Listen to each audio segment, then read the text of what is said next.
Hello, Formula One fans, and welcome to Fans Forum, the show where we put you guys in pole position, front and center of the conversation. So with that in mind, we want your opinions, your comments as much as possible during the show as we look to preview the upcoming 2025 season, which we are all extremely excited about, of course.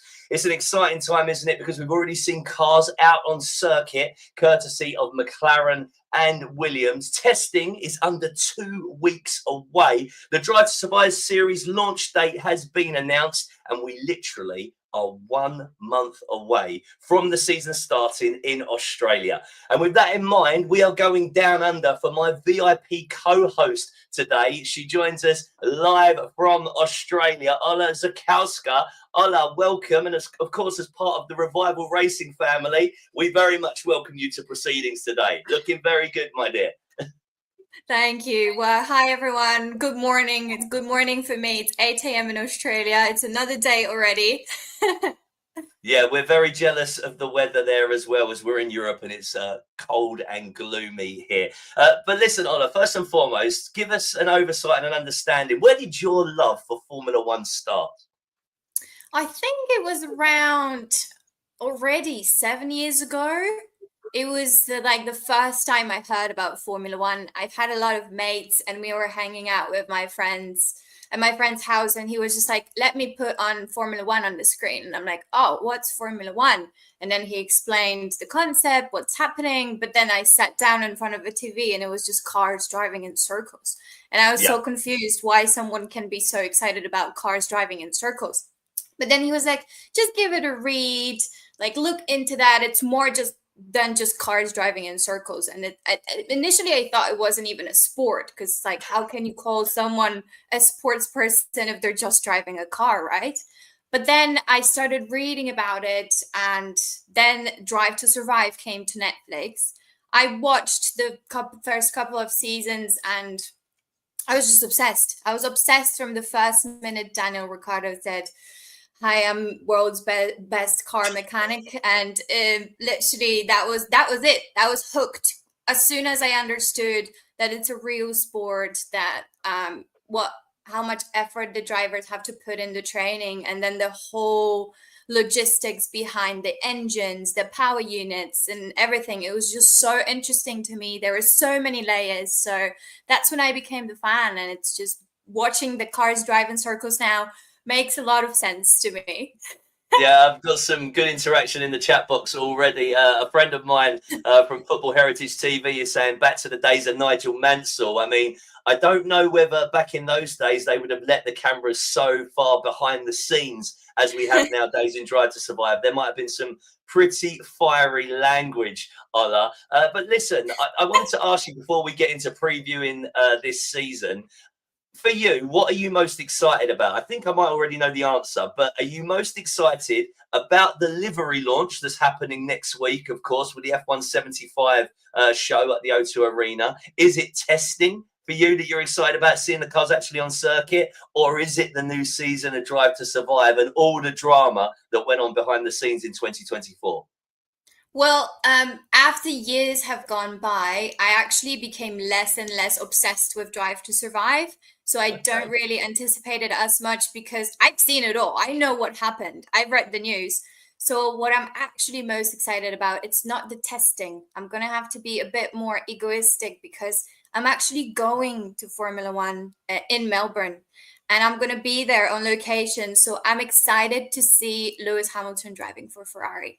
This is like the one thing I cannot wait to hear, that engine roar and hearing Hamilton's name in Ferrari. And then overall, it's such a good season because I'm attending 2 or 3 races this year. I'm also attending Monza. So I'm just excited to see the progress and everything overall. So I'm just very looking forward to see it live in action. But I'll, of course, will be watching the first testings, which are happening very soon. Yeah, they can be a little bit slow, the testing sessions, but it's great to see the cars back out on circuit.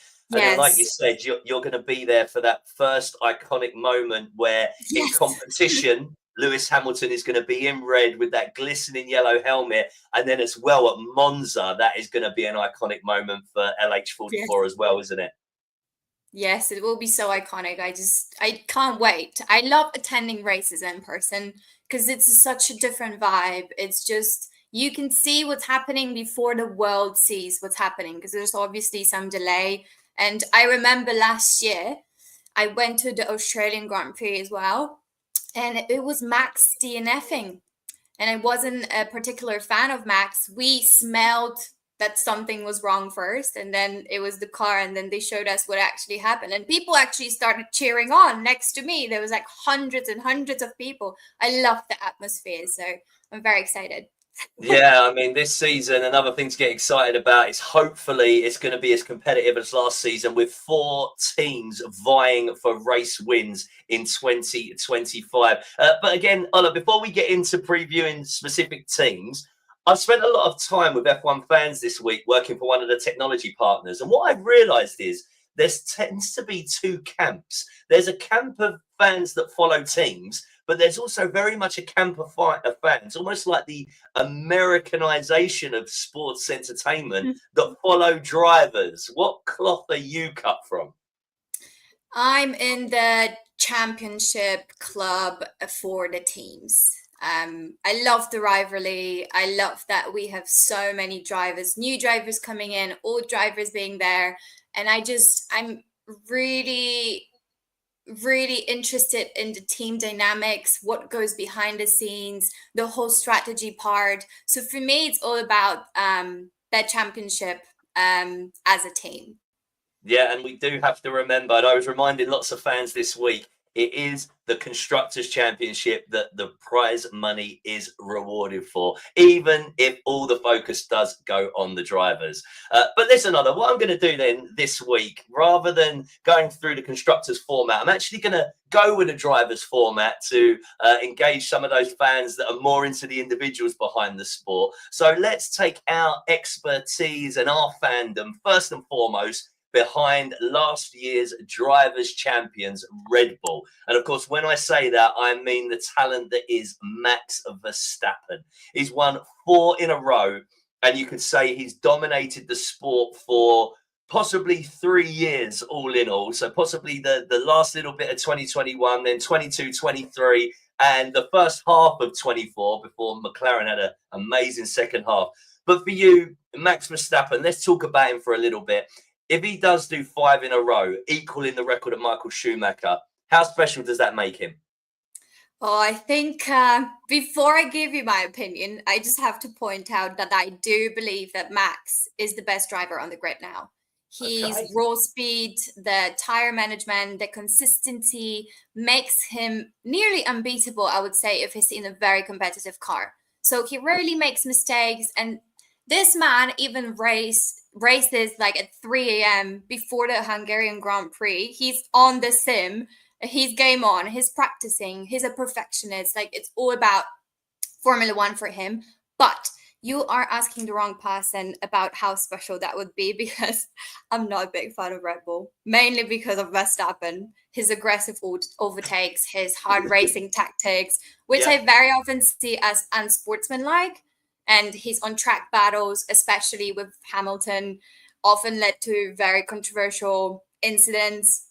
And what enrages me is, up until this day, Hamilton losing in Abu Dhabi, which was under very controversial circumstances. So I'm also that F1 fan that really dislikes the dominant eras because it makes the sport predictable.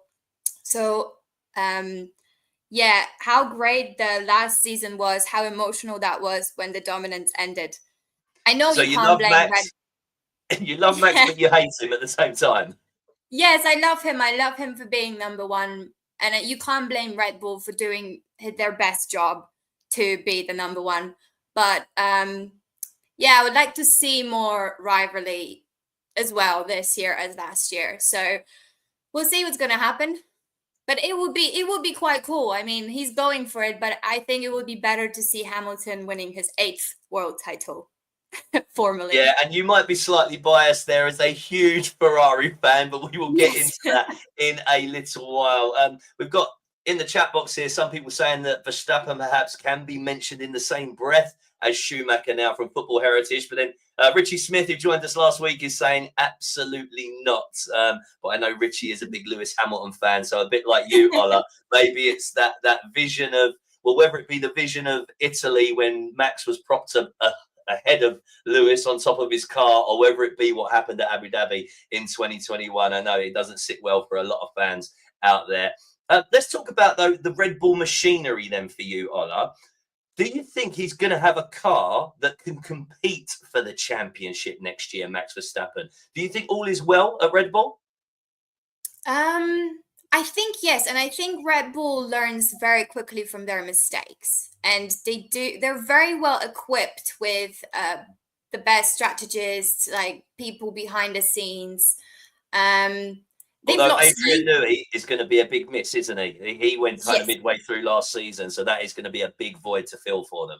Yes, but Newey has already put in the work for this year's car, so they're well equipped, and I think they're just gonna go, knowing Max as well, how he's invested in his whole career and then his success and the team's success.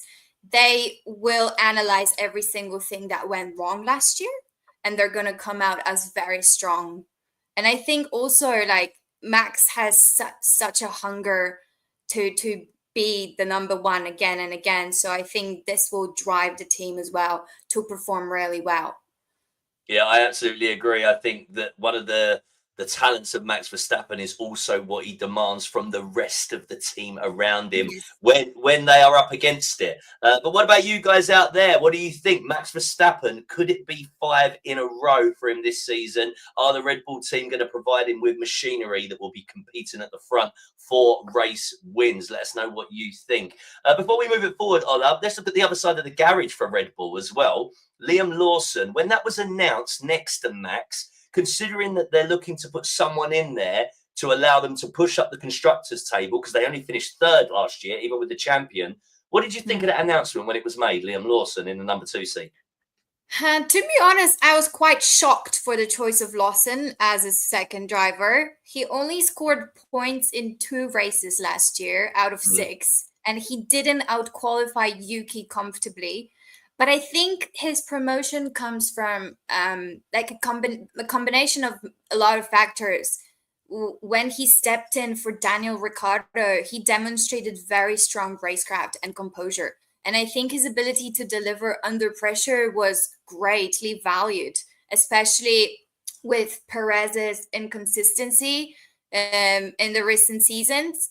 I also think that Red Bull values drivers who can push Verstappen without causing internal conflict. And I think Lawson's adaptability makes him a very good fit for the team.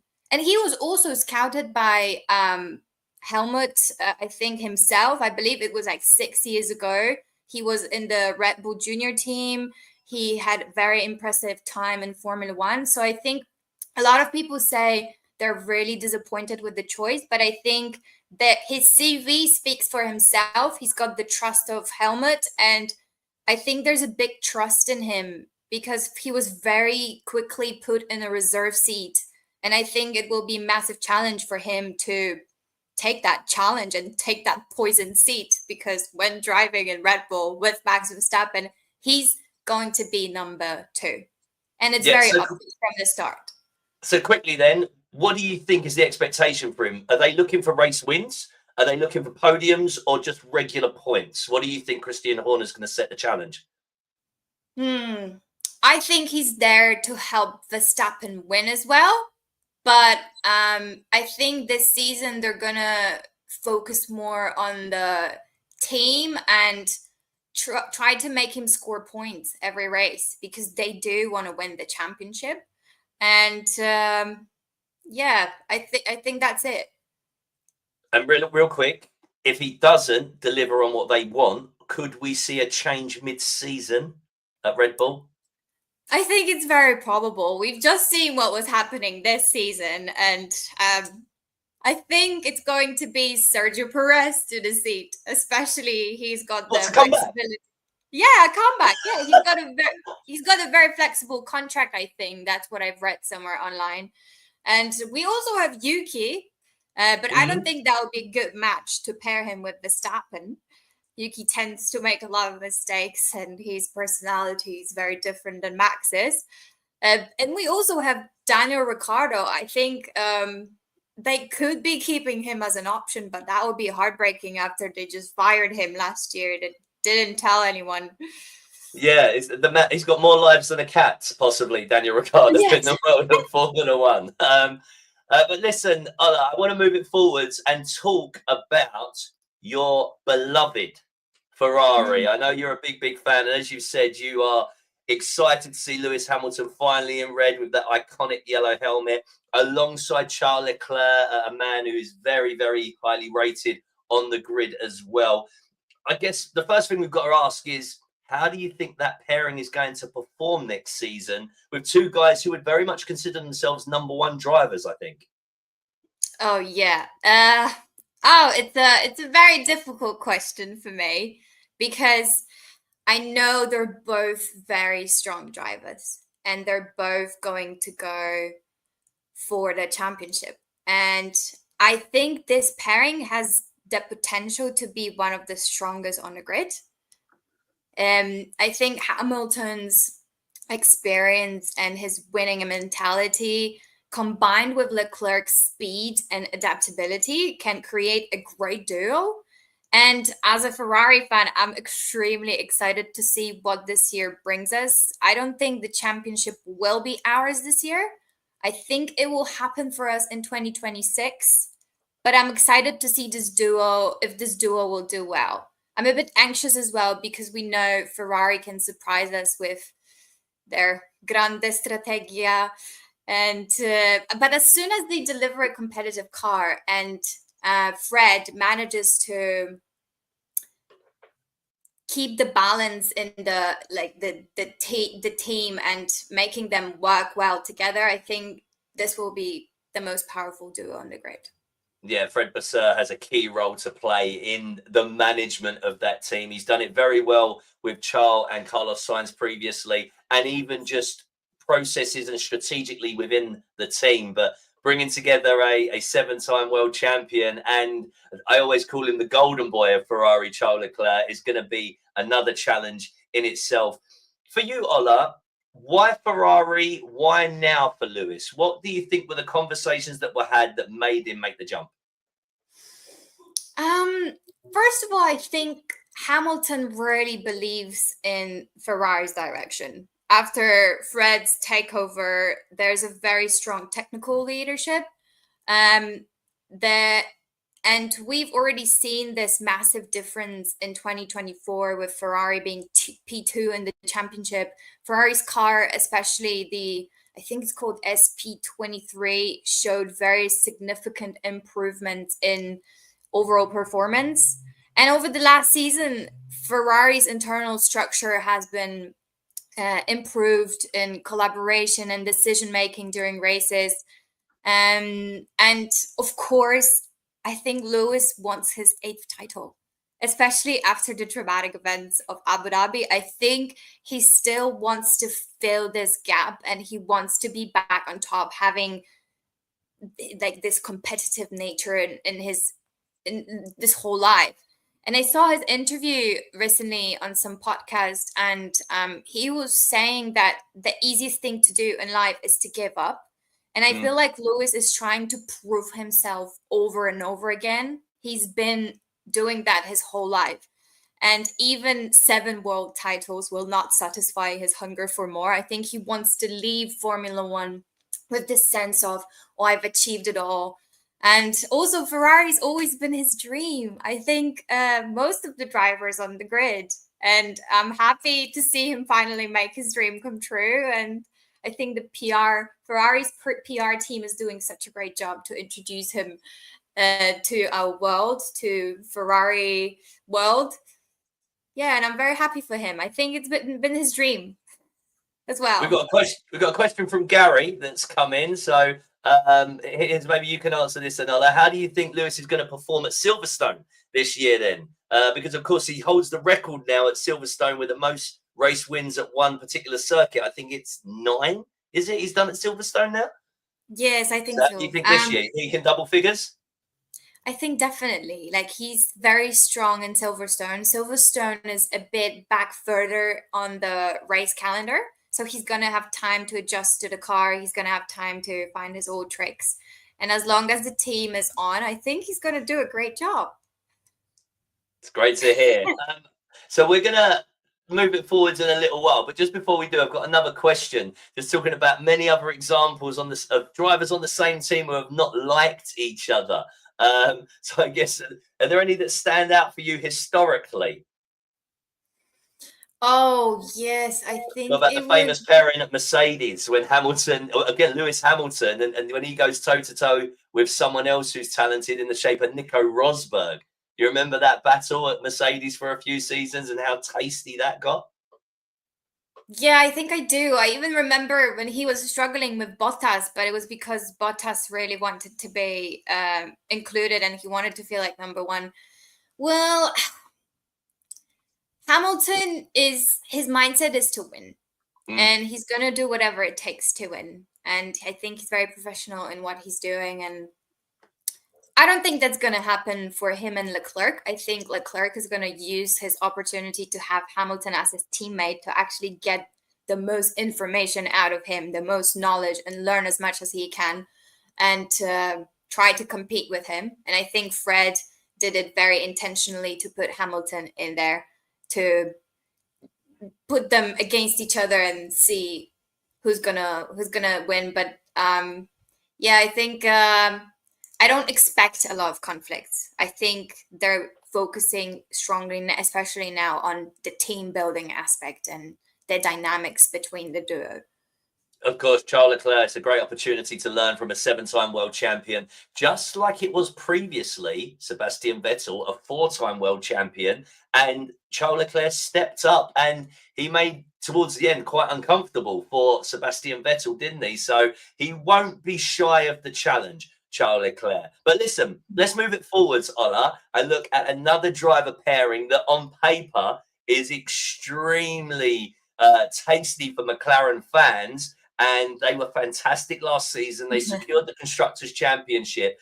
But even in the recent promo, I've seen Oscar Piastri stating that his aim is to also challenge for a championship. So what does this mean for the driver pairing? And I guess the first thing we have to establish is, what do you think Papaya rules actually mean that the likes of Zach Brown and Andrea Stella are going to be setting the pair of Norris and Piastri? Yeah, sure. So I think the foundation of Papaya rules is that the team comes first. I think the rules emphasize this respectful competition between the teammates. Drivers should race hard but clean, with the overreaching goal being the success of the team. And essentially, it's all about maintaining mutual respect on the track, ensuring that no physical contact occurs between them. And these rules are often very flexible, and especially in situations where the drivers' direct rivalry might affect team performance. But yeah, I'm going back to what I said in the beginning. I think the foundation is always team first. And I think Easier said than done, though, right? Particularly, yes. I'll go back. I'll go back to a Drive to Survive quote for you. The one person you must beat is your teammate, right? Because they are the only person on the grid with the exact same machinery as you. So there is a management of egos that needs to happen amongst the hierarchy, isn't there? Yes, that is fair enough. As young drivers, though, it's a completely different expectation now because they are defending champions rather than chasing, which Lando was doing gallantly last season. What kind of different pressures come with being perhaps the team that are seen as having the best car on the grid? Oh, I think Piastri is in the top team now, and unfortunately, he is gonna have to constantly prove himself now because he did so well in the rookie season. I think for all other rookies, their expectations will be high, but I think a lot of teams will focus on supportive environment and help them manage this intensity. But I think Piastri is going to have to step up again and prove his worth, prove his belonging to the team. I think I remember that he only has a contract for 2 years. They haven't renewed it. I think it's this year it's going to Wow. end. That Yeah, would I be think silly of them, because after all the effort they put in to get Piastri from Alpine, you'd think they'd have that pretty sealed up so it couldn't happen back to them.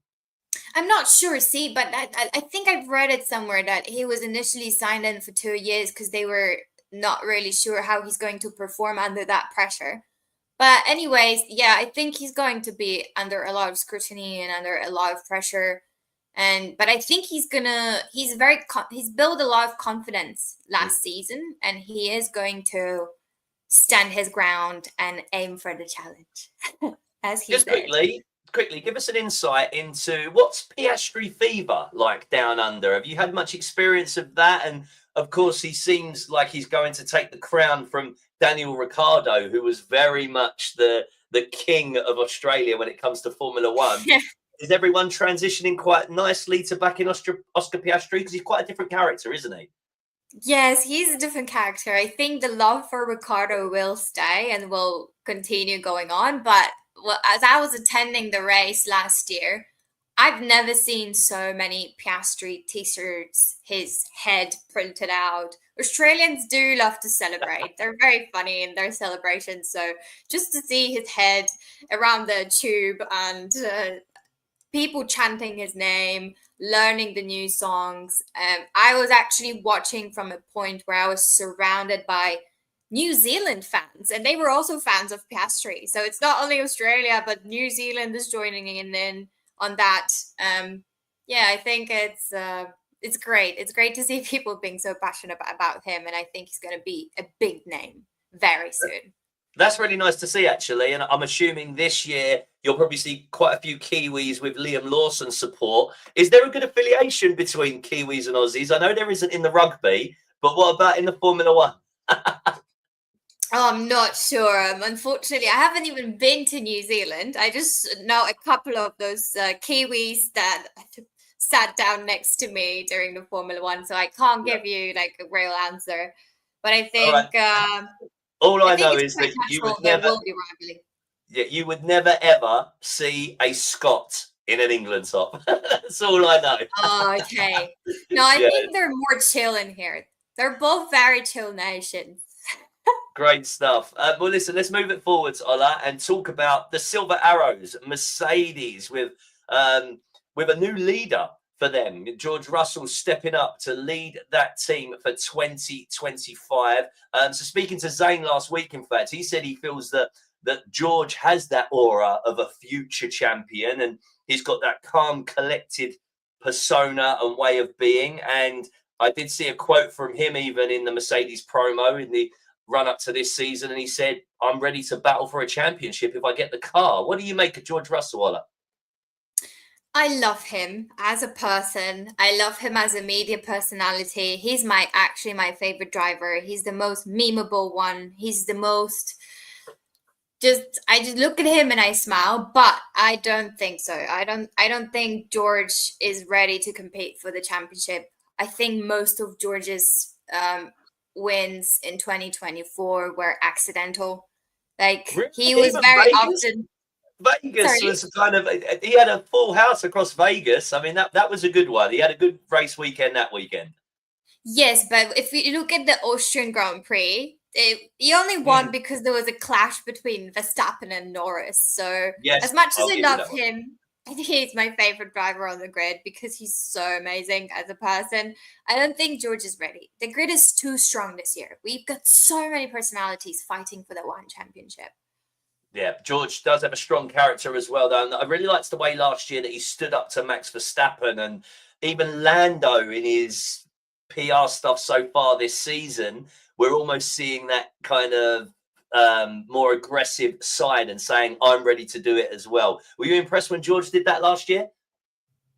Yes, I was very impressed with him, and I was, as I said at the beginning, I was very happy that the dynamics changed and we had more drivers winning than just Max Verstappen. And I think everyone had like a bit of a moment to shine and show their best. And I think this year they're gonna try to win as much races as they can. So I think George is a great personality, and I think he's gonna put the work in, and he is gonna take the leads to be like a team driver leader in Mercedes. Yeah, I mean, you mentioned that he might not be ready to battle for championships. That might be a bit to do with the car that he's in as well, Yes. right? Mercedes a little bit in transition, although they did win 4 races last season after none in Mm. 2023. And I know they have to stay positive, but that they must be beginning to head in the right direction with that kind of performance last year. And they've got Kimi Antonelli in the second seat there at Mercedes as well. Let me ask you, like I asked about Liam Lawson, what do you think is going to be the expectation this year of Kimi Antonelli and his performance in what is one of the top teams? When I first heard about his announcement, I had very mixed feelings. It, I took it very personal because it was such an end of an era. It was a surreal nature of a moment of Hamilton leaving and then giving his long tenure in Mercedes and such huge legacy. But I tried to look at as Antonelli is not replacing Hamilton, but simply moving into the next driver position. And I'm very excited to see if Mercedes has gotten his surprise superpower back. He's got Antonelli has got such a beautiful portfolio for this job, starting from simply his dad being a racing driver, then so he has it in his blood, and then he won the F4, then he skipped F3. I think he's like a perfect, like he's got all the skills, but now Mm. he just has to prove himself. And I know this comes with a lot of pressure, so I really want him to do well. But we've seen already he's crashed the car already when he Mm. was out there. But I think it's a good omen. It's a good sign for people who would believe in like some spiritual happenings, manifesting. I think that what Lewis is doing as well. He's crashing his hard car during testing, so maybe it's a sign that it's a new star of Mercedes and he's going to surprise us a lot on the grid this year. Yeah, I saw there was a meme and it said it was something to do with Lewis crashing in testing for McLaren when he first came through. And then he almost won the champ, or was it the season in between where he almost won it and Yeah, then won it? And they're saying, "Oh, well, this is a sign then that Lewis surely is going to do it," or possibly it's a sign that Antonelli is going to be world champion, eh? I would be shocked to say that, but you never know what's going to happen. We've got I think 6 rookies on the grid.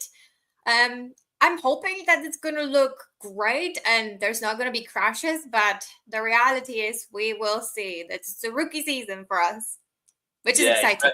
it is exciting to have so many rookies on the grid as well because we didn't have any in 2024. And you need to give that motivation and hope, I guess, to the next generation of drivers coming through that there is space for them as well. And the fact that Antonelli has got into this seat even will give many hope. I mean, I know that some were probably surprised that with Carlos Sainz being available, Mercedes didn't look at that. But I know that they were keen not to miss out almost on the talent that Antonelli was, because I know they lost out to Max Verstappen many years ago because they couldn't offer him a seat. And way back then, Toro Rosso as a feeder team for Red Bull could offer Max an immediate seat Mhm. in F1. But just before we move it forwards, to finish off Mercedes, Ola, Toto Wolff, 12 years at the top for Mercedes, and they're Mhm. going through this transition period. Now, some might say, not me, but maybe the project needs a fresh set of eyes on it. How much longer do you think we got with Toto at the helm for the Silver Arrows? I think I think Toto Wolff is definitely not being fired. Well, he There actually part owns the team, so I think it would be more walking exactly. away. But I mean, he might be the kind of individual that might go, well, maybe someone new needs to look at it. Well, yeah, I agree, but I also think that there has been significant changes within Mercedes as the team is adapting to the new era being in Formula One. And Wolf has had such an impact as a team principal, helping lead Mercedes to multiple championships. He knows what he's doing. But the team, at the same time, the team is navigating through this transitional phase, especially with the departure of Lewis. So Wolf, I think in multiple interviews, he acknowledged that he is aware of the challenges ahead, particularly in this team's decision that to promote Antonelli as such a young driver to come to the team and drive alongside Russell.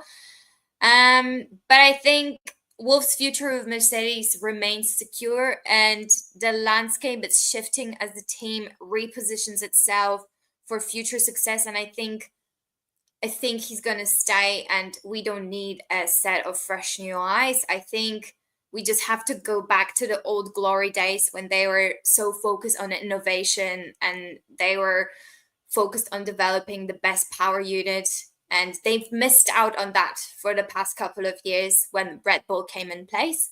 But I think they've learned from their mistakes. They lost Hamilton now, and they're going to have to step up the game. And I think they're going to do it. All chapters come to an end at some point, don't they? But Ola, that was a beautiful soundbite to talk about the landscape at Mercedes. And it also aligns with a landscape at another team, Aston Martin, where there is very much a lot of change going on behind the scenes, which does include a new team principal in the shape of Andy Cowell, who was once head of Mercedes high-performance powertrains. Now, we know that Adrian Newey has also gone in there. Lawrence Stroll has kind of created and brought together a team of like superheroes almost. But in and amongst that team, where does the driver pairing sit for you? As for Stroll and Alonso, I have very mixed feelings and opinions about Aston Martin in total, because I don't like how to put it in nice words. When you want to buy something and you think that money will buy you everything you can, even winning the F1 championship. And I love seeing talent. I love seeing skill. I don't like seeing being paid to move there and just basically using money as our asset. But I think Aston Martin is on a really good pathway, like having so many stars coming in there, stars in the Formula One world, of course, and all the upgrades and making sure, like especially Cowell's role will be to make sure that the team hits the right targets. Like given his experience with Mercedes, Cowell's will bring in this very, I think, methodical approach, which could really pay off for Aston Martin as they aim to move more consistent results going up and up. That's I think that's the pressure from Lance Stroll that makes them do it. They just want to perform better and better every year. Yeah, it is consistency, really, isn't it? That's the key. I mean, they started 2023 with such a bang, and everyone was so surprised that they started so well with the performance of Fernando Alonso, but it really fell away. And even the beginning of 2024, it started okay. And then again, it seems like development across the season was a real issue for them, which I'm sure Adrian Newey coming in will help that. But for you, Fernando Alonso, how much longer have we got him for? Let's say at his best. I'm pretty sure he's going to stay till at least 2026. Well, I know his contract ends at the end of 2026, but he's definitely going to stay in that seat to have an Adrian Newey machine to work with. But you can't go on forever, can you? Age is going to take its toll at some point. He turns 44 this season. Mm-hmm. Well, I think Alonso is one of those drivers that just refuses to age. And I honestly don't see him slowing down anytime soon. He's aiming for 2026, as you said, which like could push Aston for the championship. That's when we're going to see newest skill in full glory, because that's the car he's working on at the moment and he's developing.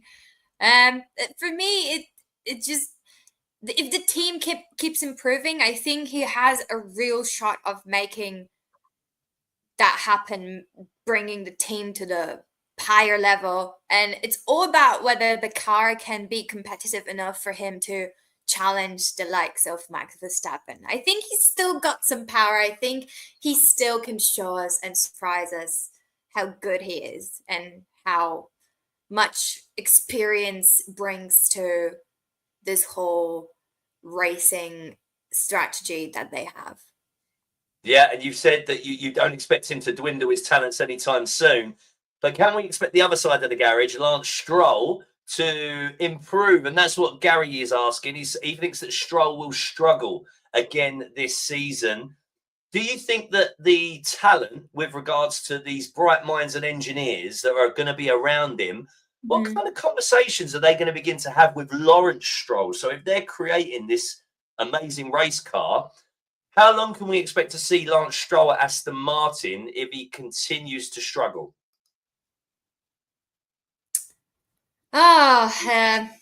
I think Stroll's situation was very tricky because despite being this natural talented driver, he is a talented driver. He's always All going Formula to One have... drivers are, right? Otherwise, you wouldn't have made it that far. Exactly. If you make it to the top 20, you have the skill and you can drive. But he's always going to have that shadow of his father influence over him, I think. I think Lawrence's Stroll support is undeniable, but it can be hard for Lance to escape that scrutiny, especially when expectations are so high.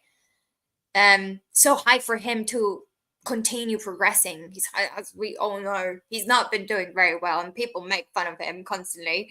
The question remains whether the pressure of being the boss's son will hinder or help his development. And I'm really curious what the conversations behind the scenes is going to be like. I really hope they're going to show it in 2026 Drive to Survive. I really would love to see their interaction. Yeah, I mean, what I love about the series is obviously that they have access all areas pass, and sometimes the talent forget that they're there, and then so you literally do get to see almost everything. So it's definitely going to be an interesting storyline, the progression of Lance Stroll over the next couple of seasons at Aston Martin as well. So let's move it forwards now as we talk about Alpine. So the Alpine team, who decided to stick with Pierre Gasly over Esteban Ocon, possibly because Ocon's driver GPS picked up at the Williams HQ at some point. So maybe Alpine were like, okay, Esteban, what are you doing there? But Pierre Gasly leading the team this season alongside Jack Doohan in the second seat. But there is a certain Franco Colapinto waiting in the wings as well if anybody drops the ball. What do you make of that whole scenario? I don't understand why Alpine didn't just sign Colapinto. I'm not sure, to be honest. I've been questioning a lot of Alpine's decision. I didn't like the dynamics that they had in the team with Ocon fighting with Gasly. And it's, I think Alpine has made a really right call sticking with Pierre Gasly for the long term, especially given his growth since joining the team. But I'm not sure how to answer that, unfortunately. All right, okay, not to worry. I mean, the Franco Colapinto came into Williams and performed well, right? Didn't he? And Jack Doohan, as a rookie, there's a lot of pressure on Jack Doohan coming in as a newbie, who he wasn't overwhelmingly successful in the junior categories, but I feel like for a young man, and then all of a sudden you've got someone behind you who is experienced. How does he deal with that as a talent, with all this pressure on him? I mean, what would you do if you've got someone more experienced waiting behind you, ready almost for any mistake that you're going to make? Well, I think Jack Doohan, that's how you pronounce his name? Yeah. Doohan. Yeah. Yeah. He has proven that he has the talent and consistency to step up in Formula One. Like, just given his ties to Alpine, like being part of their driver academy, and actually he moved to Alpine from the Red Bull Academy as well. So, so it's several parties have seen the talent in him. Yeah, I think moving him into the second seat, like it is a natural progression for the team. It could also be a very strategic move to invest in young talent for the future. And I think he sees that and he wants to take that opportunity. He wants to be in Formula One and he's got the seat now. So he's in like a perfect position. Yeah, it's another example as well of being a case study and a showcase for younger talent coming through, because he is the first young driver from Alpine's driving academy to actually promote into F1. They did have Oscar Piastri, of course, but then there was the controversy that saw him end up leave and go to McLaren. But Doohan is the opportunity, I guess, to show investors and stakeholders that, yeah, look, our academy works and it is worthwhile. So we do have to remember that this is big business, don't we? Yes, alongside that it's just sport. But Alpine as a team have struggled in recent seasons, and I know that particularly the French nation would be hoping and wishing them well. So I don't know how you say well done in French, but kind of well done and onwards and upwards. What do they say? Allez les bleus. And they are wearing blue as well, which is great to see. So let's push it forwards, Ola, and just touch base on Haas and have an overview there. Now, as a Ferrari fan, you will be familiar with the talent of Oliver Bearman, who can boast being the first driver to score points on his debut for two teams in the same season. It was kind of spontaneous, wasn't it? At Ferrari, ended up subbing in for Carlos Sainz, who had appendicitis. But what have you made of the young talent that is Oliver Bearman, the young man from Essex, England? Yeah. I think he's great. I think he's got strong track record in the junior categories, which has caught the eye of several teams actually, including Haas. Even as a substitute driver for Ferrari, like it rarely happens that they perform that well. Of course, he had a really good car, but he performed really well. He stood up to the pressure. And I think his rise for all those ranks has been very impressive. And his potential might be one of the reasons why Haas is looking like he's adding him to the team. And I think Haas might see Bearman as a way to inject this fresh talent into the team and accelerate their development program. If Haas is aiming for long-term growth, I think Bearman could be the type of driver they really need to build their future around. Yep, and also, of course, it strengthens that relationship with power unit provider Ferrari. What I like about Bearman as well, he's very much a talent of the new generation. He's got his Bare Essentials clothing brand that he's pushing out a lot as well. So, yeah, maybe we can try and get you in some of that. Oh, I'd love to. He's very entrepreneurial and he's really good in driving. I mean, we'll see how he performs in Haas car. We'll see. But I believe in his talent. Yeah, Gary says he thinks that Bearman will be the top rookie, in his opinion, as he'll drive with confidence and no fear. Yeah, well, we will see, Gary, if he has the skills to pay the bills. It's going to be an interesting and competitive season, 2025. Leading that team now, of course, is Esteban Ocon, Ola, who...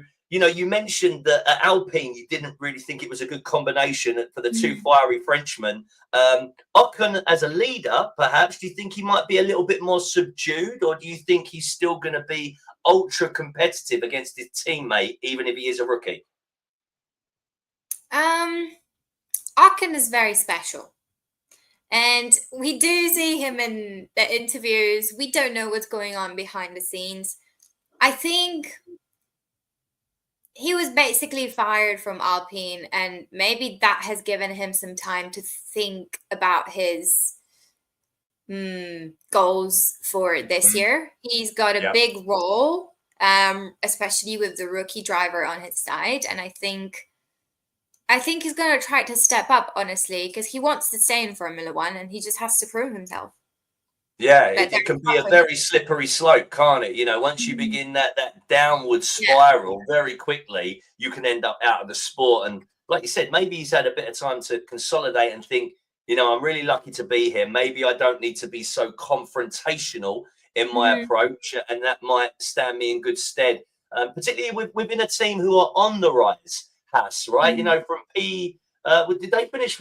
Actually, they might have finished absolutely bottom. It was 9th or 10th last year, and now they're up to P7, being led by Ao Komatsu. So hopefully, it can be another successful season for the Haas team. Let's look at it from a Gunther Steiner perspective, though. Drive to Survive. What was your initial response when you heard that they got rid of our Drive to Survive superstar? I was devastated. I love this man, but I knew he would make his way back to Formula One and he would stay with us for longer. I think his relationship with Jean has made him such a star, and I think a lot of the fans, we really miss him. But I think this new team leadership direction will be better for Haas. I think basically, to be honest, I don't know, because I feel like what Haas is doing, they're just playing like a roulette. They got rid of 2 drivers. Let's put in some new drivers now, completely replace everyone, and maybe it will work out. I honestly don't know what I think, because it's just so messy, and I think I'm happy that Gunther is back, and I'm happy he makes his appearances on and off. But overall, I'm just excited to see how this roulette strategy is going to play out for Haas. Let's take a look then at racing balls now, right? Yuki Tsunoda and Isaac Hadjar. The first thing I want to ask you actually about this one, Ola, is what do you think of this whole kind of sister team, mini team strategy that's allowed to happen in F1? Are you a fan of it? I guess it gives drivers in the young program to have a pathway, but then it also gives the senior team an advantage on the grid. What are your thoughts? I actually really like it. I actually really like that Red Bull has their testing ground, and they can test the strategies and give opportunities to young drivers to have that. Even if we look at the driver pairings, and like, in case you asked me before, in case Lawson is not performing, what are they going to do? They do have 2 very good drivers driving for them right now, and that Red Bull Visa, whatever Cash App Racing Balls. Yes. Yeah, I know, it's a name and a half. Yeah, nightmare to pronounce. So I think it could be seen as unfair for a lot of people, but Red Bull is determined to win. And you can see that they've been aiming for the championships. They've been aiming to do the best job they could, like, their whole time, especially in the recent years. So I think if it is allowed by FIA, why not then? And also, we have to remember, teams have been making the most of their relationships at the very least anyway, haven't they? If you look at how George Russell raced for Williams for a couple of seasons as a Mercedes partner, we're seeing now Ollie Behrman in that second seat at Haas. So although it's not such a direct relationship, teams have always done it. So yeah, I don't think we could have our nose too out of joint because of it. Isaac Hadjar in the second seat was a bit of a surprise for many that he got that position. Let's say he doesn't perform, then what do they do as part of the Red Bull family? Because then they've got to go down again to their feeder series. It doesn't feel like they have much belief perhaps in the talent coming through at the moment, Red Bull. Because they've overlooked Yuki Tsunoda. They brought Daniel Ricciardo back in. Isaac Hadjar was kind of like a last minute announcement because of what happened with Sergio Perez. But for you, where's the next star for Red Bull if they've got this pathway? I think they've already got their star, and they're investing all their resources into their star. I know that Max. Yeah, I'm talking about Max. I think Max is going to stay along for years. Like, it's Formula One is his biggest passion. He's amazing in what he's doing, and I think they've got the star. And I think they should continue to drive all the driving programs that they have, the junior programs. But I think they haven't found the great replacement for Max yet because they're simply not needed. Too true. What is he, 27, 28? So if he goes for Fernando Alonso time, he's still got about 15, 16 years to go. So, yeah, they've got no worries. You're right. They can find someone in go-karting now who's 6 years old, and he could still be their next star. So they can cast the net far and wide at the Red Bull family. Or maybe, I don't want to say it, but maybe baby Verstappen. He's still got so many years to learn. Wow. Could you imagine that if Max handed over to his son or daughter nowadays, of course, that would be unreal. But we've seen that with Sainz and Verstappen himself. Yeah, too true. Yeah, so a father-son combination that have both gone to the higher echelons of motorsport. Ola, let's take a look at Williams, who, for a midfield team, I would say have a bit of a dream lineup now, don't they, in the shape of Carlos Sainz and Alex Albon. Would you say it's the strongest outside of the top four? Your thoughts? The strongest outside of the top four? Yeah, outside of the big four teams, is this the strongest pairing at Williams? So minus Ferrari, Red Bull, McLaren and Mercedes. I think it is, honestly. I think Sainz is such a talented driver. I see as well as Albon. And I think Williams, after the change in the team leadership that happened, I think it was 2 years ago. Yeah, it's his second full season. It was right at the beginning of 2023. Yeah, so it was in the off season that they announced James Vowles. Yeah, so I think they're doing everything to bring back Williams to the old glory days. Williams used to be such an amazing team, they're all amazing, but like really good in performance, and they were scoring points and they were winning championships. And then in the between, something wrong has happened, and then they're bringing it back, I think. And the investment in Sainz, well, it was heartbreaking to see him go to Williams because everyone knows what Williams is on the grid now. But I think they might surprise us this year. I think it's a long-term strategy that they're implementing at the moment. And I think we're going to be very surprised because Sainz and Albon can both benefit of each other's talents and of their situation they've been put in, because no one wants to drive for Williams right now, but maybe they will make it sexier to drive for Williams now. Yeah, well, I think, like you said, it's been a team that's been in the shadows for a while, but they are investing behind the scenes, and now they have a driver pairing that also seems like it could push them back up the grid. What would you say this season then? Regular points as a target? Could you see a Williams on a podium at some point? Because I know that their design isn't always the best across the season, but they do seem to hit these purple patches on particular circuits. And, you know, if everything falls right across a race weekend, could we see a Williams on one of the top steps in 2025, Ola? What do you think? Oh, it's a hard question because it literally depends on their car and how they prepare for this season. But I think Sainz, I'm speaking from Sainz perspective, and I'm speaking about Sainz because I took it very emotionally that he had to leave Ferrari to go to Williams. It was heartbreaking, but I think he's going to want to prove to everyone that he's a really good driver and he can even win in a Williams. So I think he's going to put the work. I think the team is going to put the work. And hopefully we will see them on a podium. I would love to see Sainz again on a podium, even if it's in a Williams. Yeah, surely if you were Carlos Sainz, you will have got certain assurances about the car, about the performance. You know, I don't even know whether perhaps they would show data from the wind tunnel development, etc.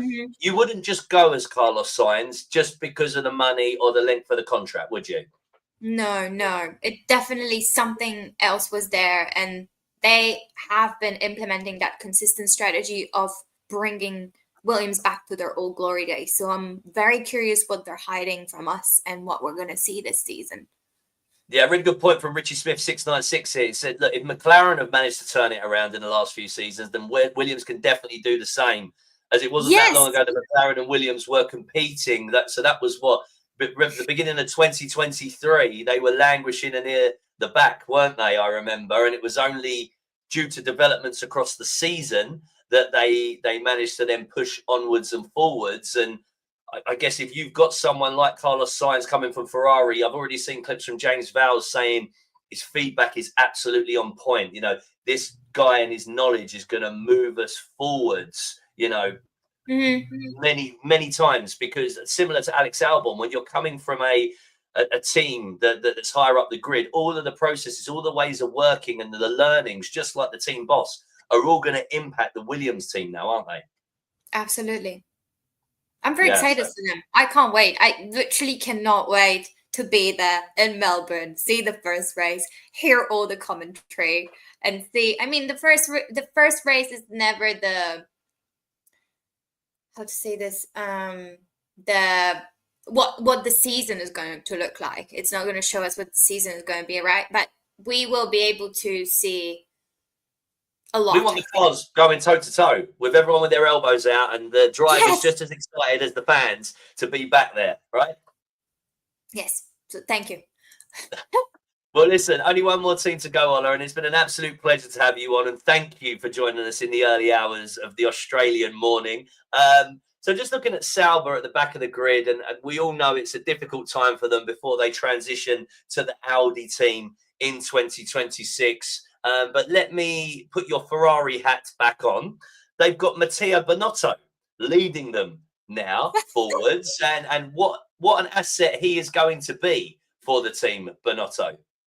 Oh, I think Binotto has a lot of experience, but unfortunately, I don't believe it will lead. It will lead Sauber to the success. Yeah, what we want more than anything as fans is them to. Guang Yu Zhou last season, I was so happy when he scored points, because you don't want any team ending on 0 points for the season. And I think, again, if Sauber can achieve that, it just shows the competitiveness of the grid. And even looking at the last race of the season in 2024, in Q1, every car was only split by half a second between Lando Norris in first, and I think it was Jack Doohan bringing up the rear in 20th. And that's what we want as fans. We want competition. We want jeopardy every weekend to who's going to be leading, don't we? Yes, I do agree with you, but I also agree that Binotto's Ferrari departure was for obvious reasons, and we saw the Grande Strategia that was in 2021 and 2022, and as a Ferrari fan, we were crying. Yeah, okay. He's a very intelligent man, though. Yeah, he's a very intelligent man, and there's that balance between some team principals are better leaders and team managers, and some are better engineers, perhaps, and geniuses. And maybe Binotto leans more into the speciality and the expertise than he does strategy and people management. But Sauber as well have taken the F2 champion from last year, Gabriel Bortoleto, and looking at his pedigree, even Ola, F3 and F2 champion back to back, but has never ever driven a Formula One car. He didn't do any practice sessions. His kind of rise to notoriety came pretty much in the second half of last season from an F2 perspective. And now he's got a seat at the top table. How do you think he can do? I think it will be a big learning curve for him. As you said, he's never been in a Formula One car before, but winning 2 championships in a row at such a young age proves that he's got the skill. He knows what he's doing. And I think he will be my second favorite rookie this season. After Behrman? Yes. And I have great expectations for him. I can't wait to see him drive and show us. But I mean, his car, who knows what Sauber's car is going to look like this year? We'll see. We'll see next week, I reckon. Yes, we'll see how all of them are going to look next Tuesday. Well, from an aesthetic perspective, and then it won't be until testing we'll know the real car, but each team is doing like their independent launch after the F175 event at the O2 Arena next Tuesday. But Ola, listen, it's been an absolute pleasure to touch base on all of the teams and get excited about the return of Formula One for the 2025 season. We're all extremely jealous that you are going to be there in person in Melbourne for the first race of the season. Let me put you on the spot just to end this fantastic conversation. Constructors champion for 2025, who are you going for? I will remind you that earlier you said you didn't think it would be Ferrari, but you're allowed to change your mind. Thank you so much for having me before it cuts off. It's been an absolute pleasure. But the answer is, I think McLaren. I honestly think they are dominant at the moment. But I want it to be Ferrari, but I don't think we're ready for that yet. And Drivers' Championship. Who do you think is going to lift that one this season? I would love to see Norris get it, and I would love to see Hamilton get it. But I think anyone but Verstappen, I'll be very satisfied with. Okay, anyone but Verstappen amongst the top teams. But maybe we'll lean a little bit towards your Australian residency and Oscar Piastri. Could you imagine the Aussie party if he pulled it off? Yeah, but I can also imagine an Italian party and the Tifosi celebration, and I think that would be so good to see. Too true. Whoever wins it, we are going to be excited. It's going to be a year for the ages, I think, as we look at one of the most competitive Formula One seasons in modern times, off of the back of 2024. If you're watching out there and you don't already, give Ola a follow across the socials, particularly because she's going to be at the Australian Grand Prix in Melbourne in person. So we want to see all that behind the scenes stuff, Ola. Keep us up to date. I'll be reporting every day live. Keenly. So make sure you do out there. And thank you so much for joining us in the comments section as well, guys. If you're watching this back, then give us your comments and opinions on the show and on Ola's opinions across the 2025 season. We want yours as much as everyone else. Give us a subscribe and make sure that you like this content. It really helps us reach out as well. And we'll see you soon on Fans Forum. Take a deep dive into all things Formula One. Thank you. Have a great day.